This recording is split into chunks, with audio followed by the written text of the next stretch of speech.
Welcome to Insight, a podcast of Caribou Road Christian Fellowship created by youth and young adults for youth and young adults. Join us as we seek insight from the generations of our church as they share inside their faith and lives. Well, welcome to the podcast today. I'm so excited to be here. My name's Michael. I'm the Youth and Young Adults Minister here at CRCF. And today we have three guests. We have Simona, we have Jacob, and we have Susan. If you guys would like to introduce yourself, let's start off with Susan. Hello. I'm on staff at Caribou Road Church. I just became a pastor actually 3 weeks ago in my old age. And what do I love to do? I love to make people laugh and say ridiculous things at inappropriate times and get reactions. I know that's not too spiritual. I do like to read my Bible as well. It's my habit. Cool. Well, I'm Jacob. I play worship for the church. It's I love the way that the Lord moves through worship. So it's one of my passions. Something about me, if you ask me to put 100% into something, I'll give you that 100%. I have a lot of excitement in everything I do. No, you can't tell over the Zoom call, but I do. And then something I'm passionate about golf. I love watching the PGA tours and stuff like that. I play a little bit myself, play with my dad, Pastor Paul, and yeah. That's awesome. How about you, Simona? Hi, I'm Simona. I also play in the worship band at youth with Jacob, and it's really fun, something I like to do, and just a gift that God gave me to play the drums. I'm interested in baking and cooking. I love to be in the kitchen, and I just find it really fun and exciting. And fun fact about me is that I can speak Italian. So. That's pretty impressive. Yeah, so today we're kind of here to talk about self-worth and some of our experiences with that, share that with you. And just thinking about that's something that's been a big factor in my life that I've had different experiences with. And there's been times that it's been really hard. And some of the things I hear as a pastor is people struggling with their self-worth and just going, I don't look like other people, or I don't fit in the way that I hope to, or I'm not good enough, or kind of going, who am I? Like, what's going on here? Because I thought I was this, but then something happens in my life and I'm struggling with that. So I'd love to hear from you guys. If you can think of a time in your life where you experienced a struggle around self-worth. I can think way back when my parents were divorced when I was 8 years old.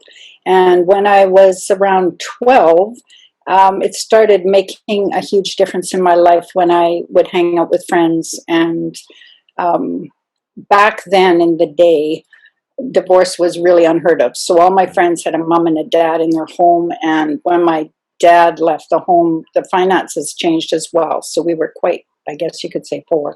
So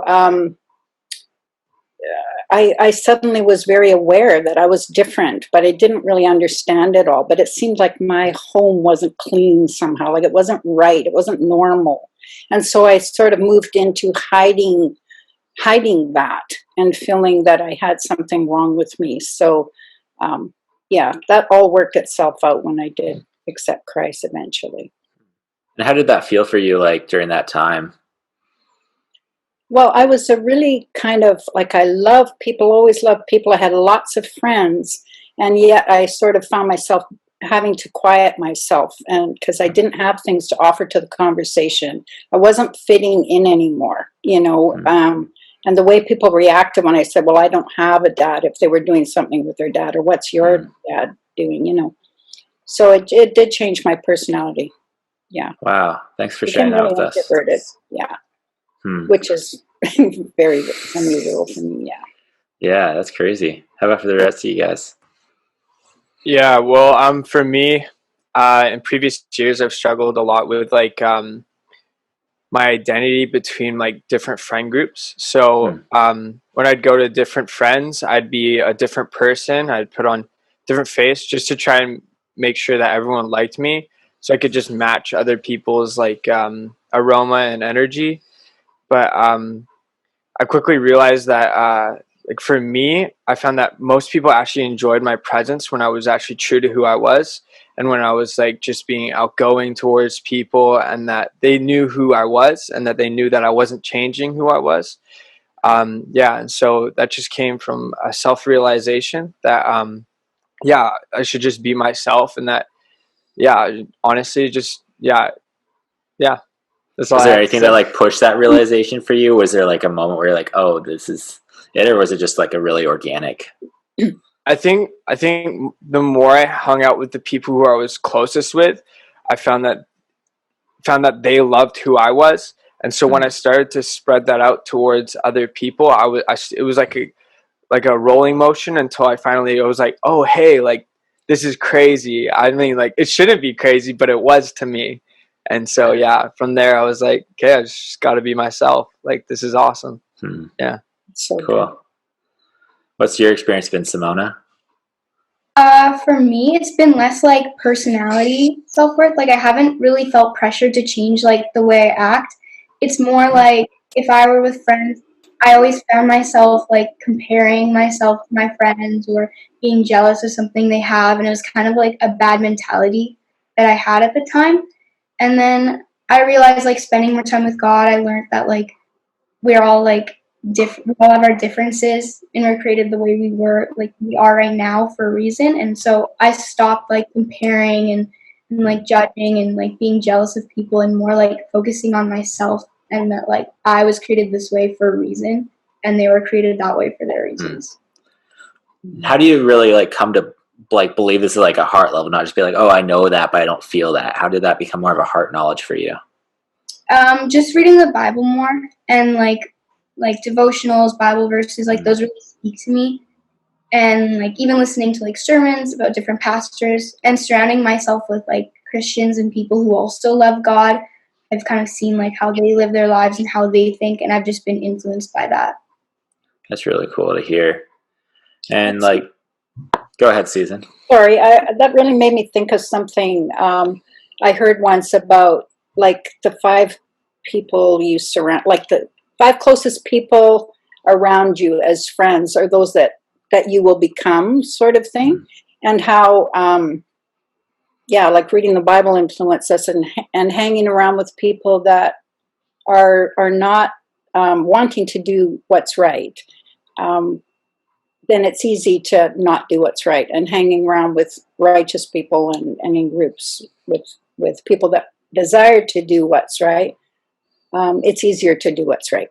I don't know why that made me think of that.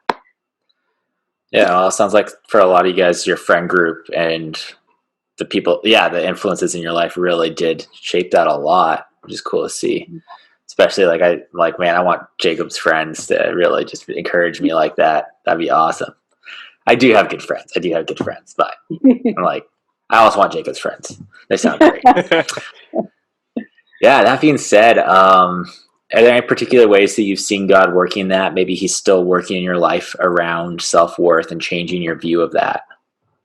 For me, it always comes down to the Bible. It's always the Word of God that shows up. You know, God speaks to us in so many different ways and shows us who we are and how much he loves us. So, like, you know, I've had so many experiences, even when I'm down, you know, where you'll see a sign on the side of the road and it's like, why so down, or something, where you know that God's actually sees me, you know, and his word just, there's hundreds and hundreds of scriptures that say who we are. We're a masterpiece, you know, and we're meant to shine. We're salt and light, so we're meant to shine, and all those encouraging things that if we just look at it, you know, and listen during church and all those things, it just gives us that confidence that, yeah, as Simona said, like I think you said, you know, I am. It's God in us that gives us that self-worth. It's in his word. It's in his presence. Yeah. How about for you, Jacob? Have there been any particular ways you've seen God speak into this in your life? I think I used to play baseball, and I found that I found a lot of self-worth in how I did, and where I was on the team and whatnot. And it would cause me to be super anxious. Like some games I'd just be hurling in the bathroom before the game. But yeah, and a part of that also came from like impressing my dad. And it was a weird thing where it's like I didn't have self-worth because I thought it all depended on how well I did and stuff like that. So I think the biggest thing for me was just prayer. Just I found that being in prayer and being in touch with God and just talking with him, just it calmed me down. It gave me peace. And from there, I found that I was able to realize like, oh, hey, like, it's not about how well I'm doing. It's actually about just like, I already know my worth, and it's in God. So, yeah. It's interesting. Yeah. I think it's so to know that we're able to fail, like, that we don't have to be perfect. We certainly, God doesn't want us to be perfect. He wants only him to be perfect, so we can lose a game, we can, whatever it is that we feel we've failed at, and it's okay. It's so good. That's what's so awesome about God. Yeah, that prompts me to like just think about like, how do each of you guys handle when you experience like a true like painful failure? Like if you felt a moment where you felt like I'm not enough, I wasn't good enough, I wasn't there when I should have been, I didn't do well. How do you respond to that and like let God shape your self-worth in that? I think I can recognize it pretty quickly. Like if I've said something inadvertently to someone that it didn't come out right, and then I've driven away or gone away and thought, oh, I think they were hurt because they seemed puzzled or whatever.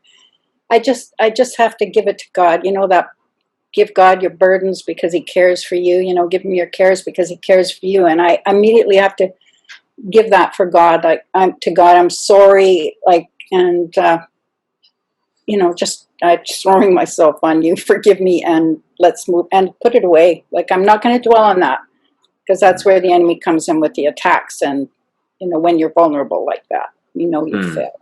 How about for you, Simona? Yeah, for me, I'm very hard on myself. So I find that I usually kind of struggle with it at first. And I always I get emotional with it. I don't turn to God like right away, because I know I should. And then I just realize I just turn to the Bible and I just feel like God's peace. And it makes me realize I can't really do it on my own.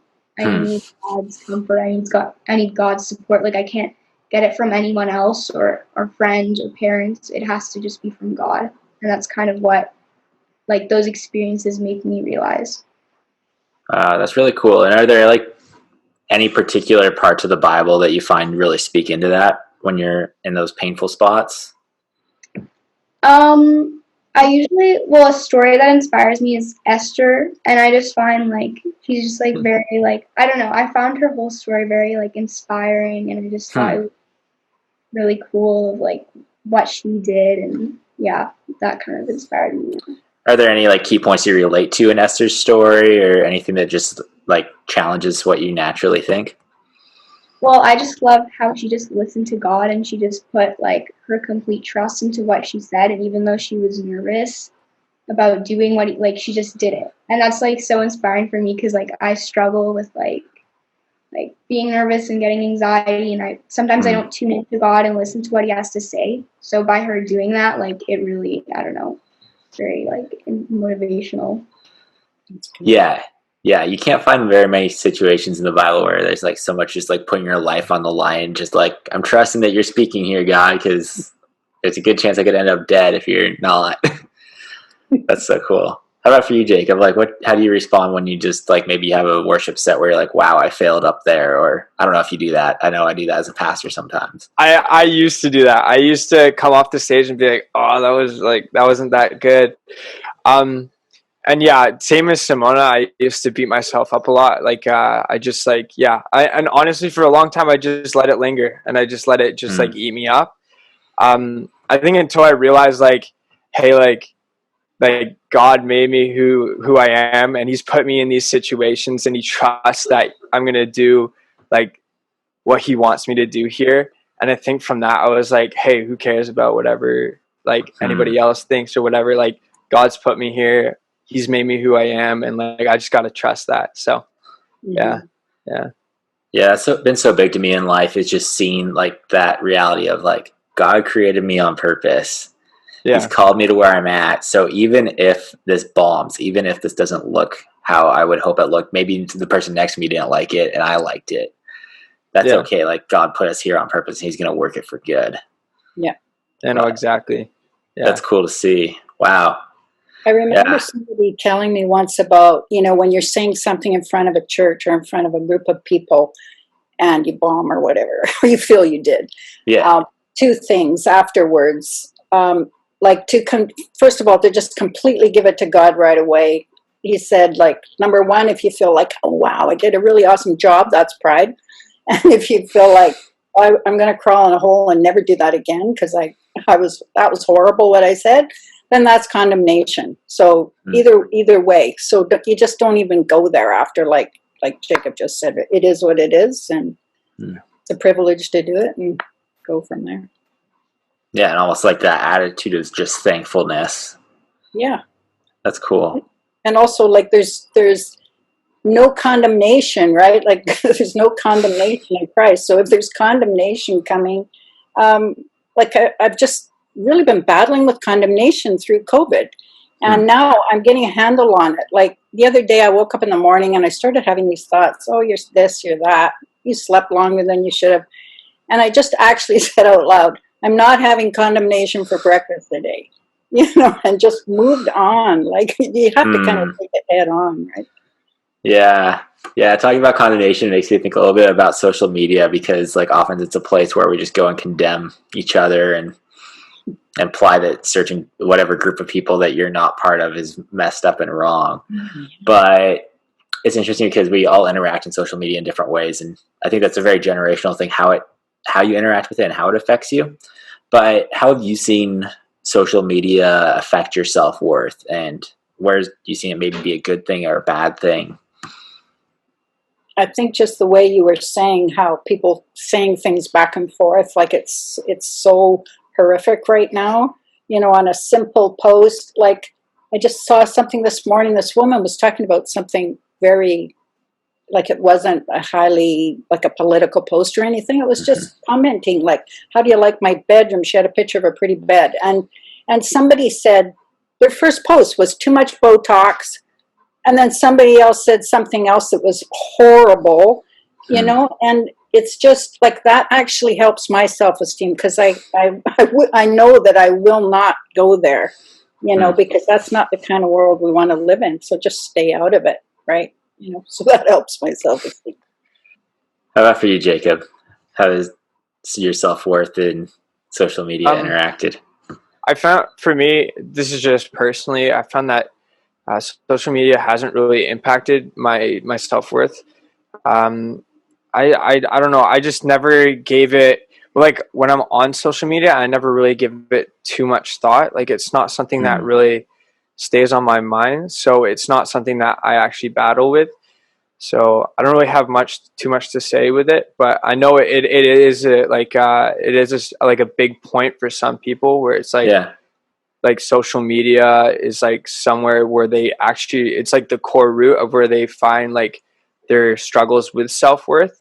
But yeah, for me, it hasn't really been there, but I understand for the people who do. So yeah. Yeah. It's funny because like self-worth comes out in so many different ways. Like, I think that like Simona was talking about how it was something that was very much like the more like appearance side of things, and her experience was, for you, was more like the personality side of things. Like, for myself, like, social media has played a really big role in that, where like for you, it's awesome that it hasn't gotten into play. How about for you, Simona? Has social media been something that you've noticed influencing your self-worth at all? Currently it's not, but in the past it definitely has.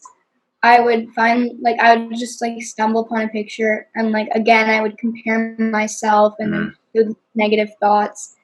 And I don't know. I just found like I've always seen social media as kind of a negative, and I still do. There's definitely like pros and cons to it, but affecting self-worth, like, yes, it would definitely make me like question my self-worth, but I never really took it too seriously. Mm.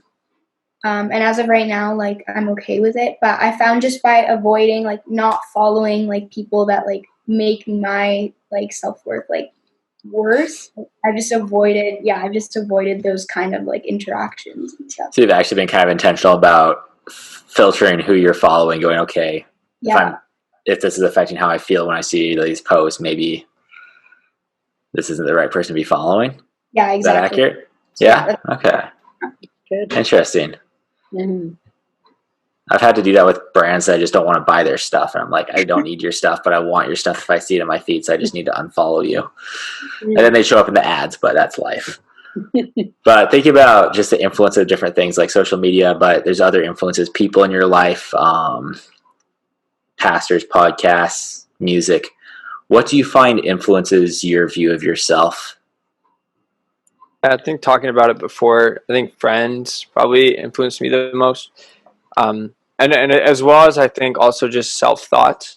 I think battling with, just how I perceive myself. I think that's the biggest thing because everything I find is mostly just internal for me. So balancing like God-filled thoughts about myself and thoughts that aren't actually coming from God. I think that's a big point for me. But yeah, And like the way you've talked about friends, are there particular like ways that you think about your friendships and choose friendships or shape them? Yeah, there had definitely 100% for like different friend groups. I found that like it's like all negative, and like just being in the group, it's like it's like work, and it's like taxing on like just everything, like just like from the time you're there, from the time like till the time you're done, you're like, I really don't want to be here because like everything's just like not lining up with what I want. So yeah, just picking and choosing the friends that are supporting me and supporting me for the right reasons, not supporting me just because they feel they need to. But yeah. Do you have any examples of like when you've experienced somebody supporting you for the wrong reasons? Yeah, I used to have a friend, not so much anymore, but they were like, they would support any action that I had, even if it was bad. And like, it was really weird because it would almost like feed like a part of me that was like, oh yeah, it's okay, don't worry about that action. But like, when in honesty, that's when I need a friend that's like, hey, actually, like this is incorrect, like you shouldn't be doing this. And I found that friend, even though it was a small thing and you wouldn't notice it at first, found that switching that friend really did give me like a better understanding of like what self-worth was. Because then from there I was able to like understand that, hey, actually there are some things that shouldn't be part of myself, and then there are some things that should be, and like they were promoting the things that actually I shouldn't have in my life. But yeah. So it was, how did you I was just curious, like, how was there something in particular that helped you realize that this friendship wasn't as healthy as you thought it was at first? Yeah, I think it was just something happened, and I found out that there was actually comments behind my back. And then that's when an actual, like, my best friend talked to me, and he's like, hey, like, maybe you should like think about this a little bit more. And then I did, and then from there, so that's and good then to hear. started, and then you start kind of like picking out like where it's going wrong, and you're like, oh, okay, yeah. So you didn't just like take your best friend's opinion and just be like, oh, well, that must be the case. You actually like kind of listened and evaluated it for a while and like, shape things. Yeah. Oh, that's cool to hear. Yeah. Simona, putting you on the spot, what kind of things influence you, or people, media? Yeah, I kind of agree with like what Jacob said. I also have two main voices, like myself and God, and they're very conflicting because I set the bar like very high for myself, and like there's that saying like you're your self-worth critic, and that definitely is true with me. Like sometimes I'm almost shocked about the things like I think about myself, And I just realized that I have to make more room for God's voice, because that's the one that matters, and that's the one that truly defines me and my self-worth. So I find like going, like reading the Bible and doing my devotionals and surrounding myself with like good people, like that really helps me like push out my voice and more tune into God and what He has to say. You mentioned like finding good people. Like, what's that been like, finding good people that would actually help kind of speak God's voice into your life a bit? Well, like high school's made me realize and like evaluate my friendships, and so I've definitely had to cut ties with like toxic people and people who like made me feel like my self-worth was less. And I have like, I don't know, good friends, like people in youth and family friends that I've known all my life. And right now I'm doing this like Bible plan with like 3 other people, and we're all just like doing it together, and we're commenting and talking about God. And like those are the people that really like help me and like motivate me and encourage me to spend time with God. That's cool. And Susan, have you found that like friendships shape your self-worth? Definitely, yeah. Especially old friends. And I Really? think that, yeah, not those ones way back, that before I was a Christian, but ones that have walked the walk with me, and really know who I am when I forget. Then they'll speak. Like for instance, when I was in a position where there was a new ministry opportunity for me, and I was starting to have self-doubts. And my friend just kind of, said, "You've been in ministry for 30 years. Like, because I didn't have a master's degree is what, I was hanging on. Like, and just that pierced through all the nonsense, and that's what old friends do. And also I pray for friends. Like when my friends are moving away or passing away, different things, I pray for friends, and God brings me friends, Really? And, yeah. Oh, always. Yeah, because I was actually curious, like, how have you maintained those really long friendships? Like, we're looking forward to hopefully having long friendships, but like, none of us have been alive for 30 years other than you, so we don't know what a friendship that long looks like. Yeah, it's really sweet. It's it's like family, really. Your family knew you as a kid, right? So they knew the quirky things about you and loved you anyway. And that's what it's like with Christian friends. There's a love there that, it's just like family. And how do we maintain them? We can go a year or so without talking, and then one of us will phone or email or whatever, and boom, we're right there. We're right back, just like family, and just catch up and try our best to stay connected. Yeah. That's so cool. Yeah, that's awesome to hear about. Yeah. Just thinking about this, we've really focused on like how we interact with this between us and God and us and our friends. But if you have a friend come to you and say, hey, whatever's going on, and there's something around self-worth going on in their life, how have you guys found that you can be helpful and supportive of somebody else walking through that? I think the first thing that comes to mind is just prayer. I find that when like my best friends come to me and they're like, hey, I'm struggling with this, I think the first thing that comes to my mind is just like, hey, like you just got to pray about it initially. Like that's like going to set the conversation right. That's going to set like everything right. Like if we come to God first, like He's going to be able to help us with it, like help you with this. And like, honestly, He's the only one that's really able to help you with it. Just like an internal issue. So yeah, I'd say it's just prayer right off the bat. Yeah. That's something I've found in my life. Yeah. I think that in those circumstances, and I mean, working as a pastor, you have to use this a lot, is just like immediately turning to the Holy Spirit within and just asking God silently, not in front of the person, Holy Spirit, help me. I don't know how to, and no judgment. It's so wonderful when we have really allowing Jesus's love to flow through us. You just love that person. There's nothing they could say that you don't feel is fixable. And so just turning to the Holy Spirit to ask, first to guard my mouth and let me just be shoulder to shoulder, heart to heart with this person and say something meaningful, Lord, because otherwise what's the point, And yeah, just listening, mostly listening and knowing them and assuring them they'll get through this.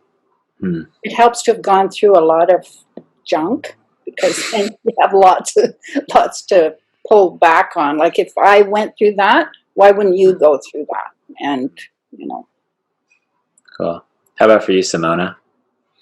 Yeah, like what Susan said, listening. Just they'll usually just talk about their problems, and I just listen first, just to what they have to say, and just to kind of see like their perspective and their view of the situation. And then I'll say something that like kind of relates to them, like, oh, I've experienced that, or I know how that feels, like to make them not feel alone in that.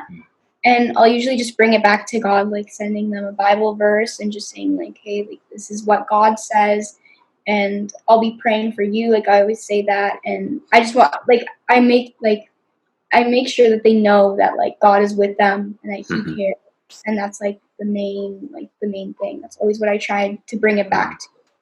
Do you have any go-to Bible verses that you're just like, this is a really good one to share with someone when they're struggling with that, or is it like different every time? Yeah, it's usually different. Like I'll go on app and it gives you like suggested ones that like I'm familiar with, and I'll just share it with them. That's cool. Yeah. That's awesome. Well, go ahead. I was going to say, I heard a professional counselor, just a bunch of friends who was, we were sitting around in church, and we were talking about ministering to people, and he said in his counseling world, he listens 95% and speaks 5%, like a professional counselor, and gets paid for it, because mainly that's what needs to happen, right? Is that person is able to vent some of that pain. So I thought that stuck with me, like, be quiet. It's hard, as you may have noticed. Yeah, no, there's an irony that people that like talking end up going to like pastoring and counseling, but then you find out that a lot of it is that listening. And like, even just so often what I find is that there's like an underlying lie that I'm believing, and that it's taken root, and it will lead to something like struggling with my self-worth. And if I have a friend just let me talk about it for way too long, then I start to hear what I'm saying, and then it starts to pop up, and I start to go, wait, what? And they're like, so you believe this about yourself? And they just like kind of ask a question about that lie, and I'm like, no. And then it just unravels, because like Satan thrives in deception, but then when the truth comes out, it falls apart, and you're like, okay, this is who God really created me to be. So that's me jumping in, preaching my own thing. That's what I do. That being said, we're kind of getting to the end of this, but I want to just ask if you guys had any last thoughts that you might have had that didn't have a chance to jump in and share. I was just thinking, like, we talked about condemnation, and we talked about ruminating and being hard on ourselves, and we think and think and think and whip ourselves. That used to be called flagellation in the Bible. They used to like to whip their backs and make themselves feel better somehow that way. But I heard this old preacher say many years ago, as far as those thoughts and those little things that come into your head, that it's okay if a bird poops on your head, but you don't have to let him make a nest in your hair. Like, it was good. That stuck with me. So get rid of the poop right away, and just have a nice That's awesome. Very theological. Yeah, deep thoughts. Anything from you, Shema, or Jacob? Good. This has been great.